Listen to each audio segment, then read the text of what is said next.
So I was spending a quiet Saturday night at my apartment, nothing out of the ordinary, when the phone rings, and who is it but Betty Jostle, an old flame of mine who works for the FBI now and who gave me gonorrhea last spring. It had been almost a year since I'd heard from her, so you can imagine that this was quite a shock, her just coming out of the blue like this. We hadn't even spoke since she left me for her cousin. So we spent a few minutes catching up, yada yada yada, and then she drops a bomb on me. She told me she had found out that not only was Emma Jean alive, but her last known address was only 20 miles from Quail County. I mean, do you believe in miracles? So she gave me the exact address, citing that FBI agents, according to the provisions of the Patriot Act, could track anyone down and were free to give their address to whoever they wanted.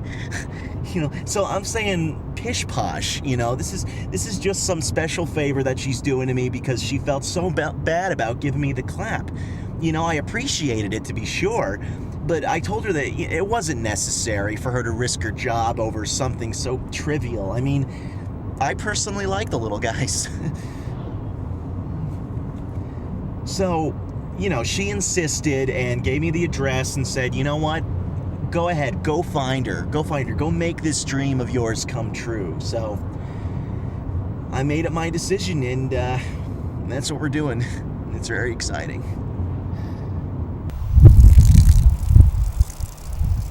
So here we are, just making a quick stop before we go see Emma Jean. I'm incredibly nervous, to say the least. I mean, interviewing a living legend, a childhood hero, one of the most beautiful and tragic figures of our time, really. And on her 107th birthday, as luck would have it, 107 years old. Now that's old. So I decided to put this whole thing on film, document the whole process on film, because something like this you can't just read about it. You have to see it, as well. So, I think that's what's going to be going on here. And okay, empty.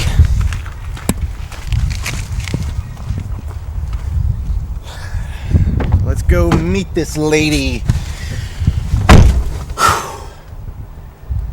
I gotta pee. Okay. I think this is it.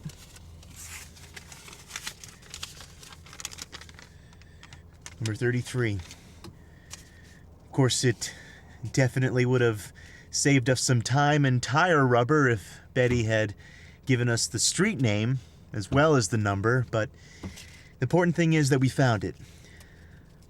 Hopefully. Okay.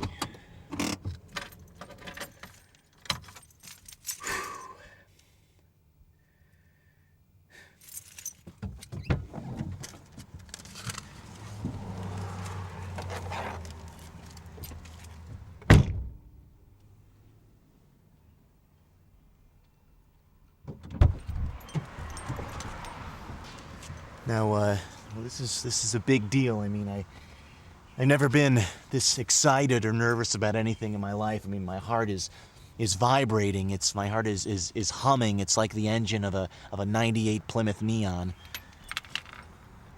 This is big, and I think it's gonna go very well. So, let's go see if she's home.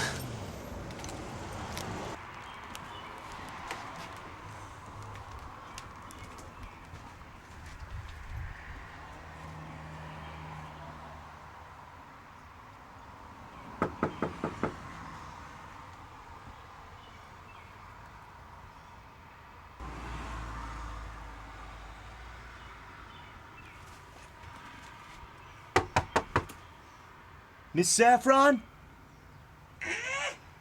Miss Emma Jean Saffron.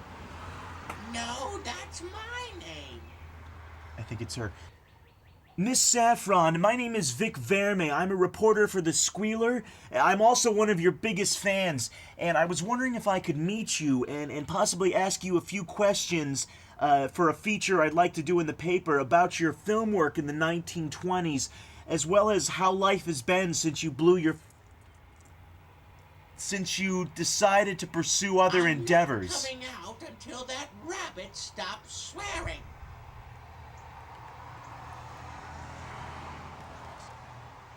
Mrs. Saffron, I think he's gone. I have a boil on my back that knew Kennedy.